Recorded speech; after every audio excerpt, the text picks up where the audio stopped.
오늘 본문은 교회 안에 발생한 갈등과 위기를 7지사를 세움으로써 해결하고 사도들은 기도와 말씀에 전념함으로 갈등과 위기가 마무리되고 또 선출된 집사들 중에 스데반이 복음 전파의 두각을 나타내는 내용입니다. 본문을 통해 우리에게 주시는 말씀을 살펴보면 먼저는 말씀 없이 구제에만 치중하는 교회는 세속화가 되기 쉽다고 말씀합니다. 2절은 12사도가 모든 성도들을 불러놓고 구제사역에 대한 자신들의 입장을 밝히고 있는 내용입니다. 사도들은 당시 교회의 행정적인 문제는 물론 구제사역까지 맡아서 일을 해오고 있었습니다. 따라서 교회의 행정적인 문제는 물론 그들이 가장 우선적으로 해야 할 말씀을 전하고 가르치는 일에도 지장이 많았습니다. 1절의 헬라파 유대인들의 원망과 불평도 바로 이러한 업무의 가중함 가운데서 나온 것이었습니다. 그러므로 사도들은 우리가 하나님의 말씀을 제쳐놓고 접대를 일삼는 것이 마땅하지 않다고 결론을 내렸습니다. 여기서 접대를 일삼다라는 말은 식탁에서 사람을 먹이는 일을 가리키고 있습니다. 그래서 이 접대를 일삼는 것이라는 말은 훗날 집사로서 봉사하는 것을 뜻하는 말이 되었습니다. 불우한 이웃을 섬기고 돌보는 구제사역은 교회가 마땅히 해야 할 일입니다. 이 구제사역은 예배, 전도, 성대 교제와 더불어 주님이 교회의 의무로 주신 교회의 큰 사명이었습니다. 그렇다고 해서 교회가 말씀을 제쳐놓고 구제사역에만 치중한다면 교회는 세속화된 사회사업장으로 변질될 것입니다. 즉 구제 없는 교회는 사랑 없는 말씀만 난무하는 교회가 되고 반대로 말씀 없는 교회는 사회의 한 자선단체로 전락하게 될 것입니다. 여러분, 우리 한국 교회의 외국의 선교사들은 전도사역과 함께 사회구제사역도 많이 했었습니다. 학교를 세우고 병원도 세웠습니다. 그런데 세월이 흐른 후 선교의 목적으로 세운 병원들이나 학교들은 어떻게 변질되었습니까? 하나님의 말씀을 경히 여기고 사회구제사역에만 치중하다 보니 모두 기독교와는 거리가 먼 단체로 이렇게 내려앉은 것을 우리는 보게 됩니다. 병원과 학교는 사회의 이익단체로 변질되었다는 것입니다. 물론 교회는 세상의 빛과 소금 역할을 해야 합니다. 구제사역도 해야 합당합니다. 그러나 말씀을 잊으면 온전한 구제사역과 그 정신도 사라지게 된다는 것을 우리는 기억해야 합니다. 어떤 분들은 우리 한국교회가 구제하는 일에는 소홀하고 오직 말씀 위주로만 행한다고 비판하시는 분들도 있습니다. 이 이야기는 옳은 이야기입니다. 하지만 한국교회가 말씀 위주의 노선을 고수했기에 현재까지 세속화되지 않고 성장할 수 있었던 것입니다. 그러므로 어떤 사업을 하든 교회는 하나님의 말씀을 선포하고 전하고 또 배우고 연구하는 일을 쉬지 말아야 합니다. 어떤 사업을 해도 우선 말씀을 따라 말씀 중심으로 행해야 합니다. 하나님의 말씀을 잊어버린 교회는 교회의 생명과 본질을 상실한 세속적인 기관이 되고 마는 것입니다. 이 사실을 깊이 기억하고 구제사역을 잘 감당하는 우리 교회가 되기를 축원을 드립니다. 두 번째는 말씀이 왕성해야 교회가 든든하게 부흥한다고 말씀합니다. 7절은 초대교회가 집사들을 선출하여 사도들을 돕게 만든 결과입니다. 집사들이 사도들의 업무를 분담하고 사도들에게 잘 협조한 결과 하나님의 말씀이 점점 왕성하여 제자의 수가 더 많아질 거라고 본문은 증언하고 있습니다.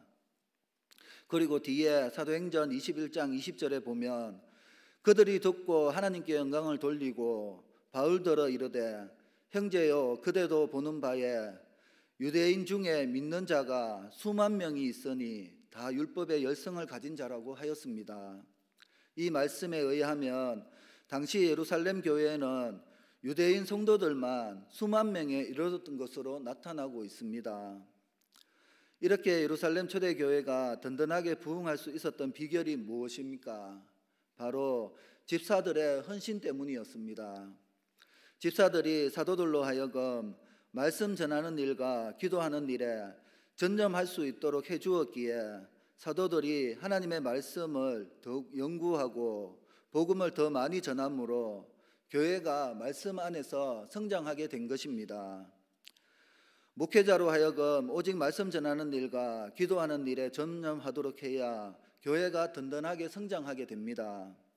물론 말씀을 가르치고 전파하는 목회자의 수고 없이도 교회는 성장할 수 있습니다. 지사님들을 비롯해서 성도님들이 열심히 전도하여 불신자들로 하여금 교회로 끌어들인다면 교회는 왼쪽으로 성장할 수 있을 것입니다. 그러나 그렇게 교회로 온 이들을 말씀으로 양육하지 않는다면 그 교회의 성장은 모래 위에 지은 집과 같습니다. 조금만 시련이 닥쳐도 믿음을 포기하는 사람들이 많을 것입니다. 성도들이 열심히 전도하여 교회로 데리고 온 이들을 목회자가 말씀으로 잘 양육해야만 교회는 하나님의 말씀 위에 든든하게 성장하게 되는 것입니다. 여러분, 교회의 생명과 기반은 하나님의 말씀입니다. 사람들이 아무리 노력하여 교인 숫자를 불려놔도 말씀으로 양육되지 못한 이들은 언젠가는 또다시 세상으로 돌아가고 말 것입니다. 또 교회에 남아있다 해도 인간적인 정욕과 생각으로 행하기에 교회에서 말썽을 피우기 쉽습니다. 그러므로 목회자로 하여금 하나님의 말씀을 풍성하게 전할 수 있도록 배려하는 성도님들이 되어야 할 것입니다. 아울러 성도들은 목회자에게 말씀을 부지런히 배워 신앙을 말씀 위에 세워감으로 어떤 세상 풍파에도 흔들리지 않는 견고한 신앙을 가져야 되겠습니다. 사도행전 19장 20절에 이와 같이 주의 말씀이 힘이 있어 흥왕하여 세력을 얻느니라고 하였습니다. 이 말씀처럼 말씀이 흥왕하는 교회가 되어서 내 외적으로 크게 부흥하고 견고하게 성장하는 우리 교회가 되기를 축원을 드립니다. 마지막으로 온전한 복음을 가져야 세상을 이길 수 있다고 말씀합니다. 10절은 스데반이 전하는 복음의 진리를 디아스포라 출신 유대인들이 능히 당하지 못하였다고 증언하는 내용입니다. 여기서 능히 당치 못한다는 말은 스데반이 전하는 복음 진리를 반박할 지혜가 없었다는 것입니다. 스데반이 지혜와 성령으로 말을 했다는 것은 다른 뜻이 아니라 그리스도의 십자가 복음을 전했다는 의미입니다. 그리스도의 십자가 복음이야말로 성령의 계시로만 알 수 있는 하나님의 비밀이요 하나님의 지혜라고 말씀합니다. 본토 출신 유대인들은 오직 모세의 율법과 랍비들의 종교 구례밖에 알지 못하였습니다. 그러나 외국에서 성장한 유대인들은 당시 수많은 헬라의 사상과 철학들을 알고 있었습니다. 그럼에도 스데반이 전하는 복음에 대해 반박하거나 흠을 잡을 수가 없었던 것입니다. 우리가 전하는 그리스도의 십자가 복음은 하늘과 땅의 유일한 구원 진리를 말씀하고 있습니다. 하나님이 인간을 구원하시는 유일한 지혜요 수단입니다. 그러므로 천지간에 이 진리를 반박할 수 있는 지혜는 없습니다. 복음은 인간의 사석으로 만들어진 사상도 아니고 또 인간의 전설로 만든 신화도 아닙니다. 오직 하나님이 이루신 영원한 구원 진리요 성령으로 되어진 하늘의 지혜라고 말씀합니다. 그렇다면 복음은 어떤 내용으로 되어 있습니까? 첫째, 모든 인간은 죄인이라고 선포합니다. 하나님께 의인으로 인정받을 죄가 없는 완전한 사람은 이 세상에 하나도 없다고 말씀합니다. 둘째, 복음은 모든 인간이 그 스스로의 죄의 문제를 해결하지 못한다고 선언하고 있습니다. 지혜에 있는 헬라인들도 율법을 잘 아는 유대인들도 그 스스로 자신의 문제로부터 구원할 능력이 없다는 것입니다. 어떤 철학이든 종교든 자기 스스로 자신의 죄인된 처지와 하나님의 율법의 요구를 해결할 수가 없는 것입니다. 셋째, 복음은 인간들이 스스로 처리할 수 없는 죄의 문제를 하나님께서 독생자를 보내 십자가에서 대속하셨으므로 온전하게 해결하셨다고 선언하고 있습니다. 여러분, 기계가 고장나면 그 기계를 가장 잘 수리할 수 있는 사람은 바로 그 기계를 만든 사람뿐입니다. 우리 인간의 죄의 문제를 온전하게 해결해 줄 수 있는 분도 우리를 창조하신 하나님뿐이라고 말씀합니다. 그러므로 구원은 인간에게서 나오는 것이 아니라 하나님께서 그리스도를 통하여 베푸신 은혜라고 말씀하고 있습니다. 마지막으로 이 구원의 은혜를 믿지 않는 사람은 영원한 심판에 이른다는 진리가 복음이라고 말씀합니다. 그리스도의 십자가는 죄인된 인간들에게 하나님이 마지막으로 제시하신 사랑과 용서의 수단입니다. 이 수단마저 거부한다면 그 무엇으로도 용서받을 수가 없습니다.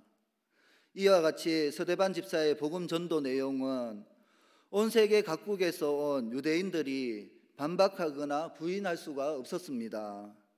그것은 복음이 절대 유일한 진리요 지혜이기 때문입니다. 그러므로 우리는 하나님이 이 땅에 세우신 유일무이한 구원의 진리와 은혜를 믿게 된 사실에 감사하며 영원히 찬송하며 이 복음의 말씀에 순종해야 할 것입니다. 아울러 우리는 이 어떤 지혜로도 이길 수 없는 이 온전한 복음을 세상을 향해 담대히 전할 수 있는 우리 모두가 되어야 할 것입니다. 기도하겠습니다. 하나님 아버지, 은혜를 감사드립니다. 오늘 말씀대로 말씀을 붙들고 의지하게 하옵시며 온전한 복음을 세상에 널리 전하며 든든한 교회로 세워나갈 수 있도록 인도하여 주시옵소서. 감사드리며 예수님의 이름으로 기도드리옵나이다. 아멘. 주기도문 하겠습니다. 하늘에 계신 우리 아버지여, 이름이 거룩히 여김을 받으시오며 나라가 임하시오며 뜻이 하늘에서 이루어진 것 같이 땅에서도 이루어지이다. 오늘 우리에게 일용할 양식을 주시옵고 우리가 우리에게 죄 지은 자를 사하여 준 것 같이 우리 죄를 사하여 주시옵고 우리를 시험에 들게 하지 마시옵고 다만 악에서 구하시옵소서. 나라와 권세와 영광이 아버지께 영원히 있사옵나이다. 아멘. 이 시간 기도하실 때 말씀을 통해 교회가 부흥되고 든든한 교회로 세워져 가고 또 온전한 복음을 전함으로 많은 영혼들이 하나님께로 돌아오게 해달라고 기도하시며 또 교회에 연약하신 분들 영육간의 강건함으로 지켜주시고 또 중고등부 학생이 영적으로 어려움 당하지 않고 말씀 붙들고 승리할 수 있게 해달라고 기도해 주시고 또 수술 후 회복을 기다리시는 분들에게 온전한 회복을 허락해 달라고 기도하시며 성경의 땅 순례가 진행 중에 있습니다. 오가는 발걸음 안전하게 지켜주시고 귀한 은혜의 시간 되게 해주시고 한 사람도 낙오 없이 하나됨으로 잘 다녀올 수 있게 해달라고 기도해 주시고 오늘 주일입니다. 모든 예배 모든 시간들 가운데 은혜가 풍성하게 해달라고 이 시간 주여 한번 부르고 기도하겠습니다. 주여, 하나님 아버지, 은혜를 감사드립니다. 하나님, 오늘 말씀을 통해 우리가 말씀을 붙들고 그 말씀으로 인해 교회가 부흥되고 든든한 교회로 세워져 갈 수 있도록 하나님께서 역사하여 주시옵고 또 온전한 복음을 전함으로 많은 영혼들이 하나님의 교회로 돌아올 수 있도록 역사하여 주시옵소서. 하나님, 교회에 또 연약하신 분들이 많이 있습니다. 그분들이 어떠한 형편에 있던 하나님께서 지켜주시옵고 강건함으로 붙들어 주시옵소서. 하나님, 중고등부 학생 가운데 한 명이 영적으로 많은 어려움을 당하고 있습니다. 모든 악한 영들이 떠나가게 하시고 하나님 말씀 붙들고 승리할 수 있도록 하나님의 은혜로 풍성할 수 있도록 역사하여 주시옵소서. 하나님, 수술 후 회복을 기다리시는 또 분들이 있습니다. 그분들에게 온전한 회복을 허락하여 주셔서 건강함으로 다시야 또 하나님 앞에 귀하게 설 수 있도록 역사하여 주시옵소서. 하나님, 성경의 땅 순례가 하나님 또 진행 중에 있습니다. 하나님, 오가는 발걸음 안전하게 지켜 주시옵고 그 시간 가운데 귀한 은혜의 시간 될 수 있도록 하나님께서 역사하여 주시옵소서. 한 사람도 낙오 없이 하나됨으로 영육간에 잘 다녀올 수 있도록 역사하여 주시옵소서. 하나님, 특별히 오늘 또 거룩한 주일입니다. 오늘 드리는 모든 예배의 모든 시간들 가운데 하나님의 은혜가 풍성할 수 있도록 하나님께서 역사하여 주시옵소서.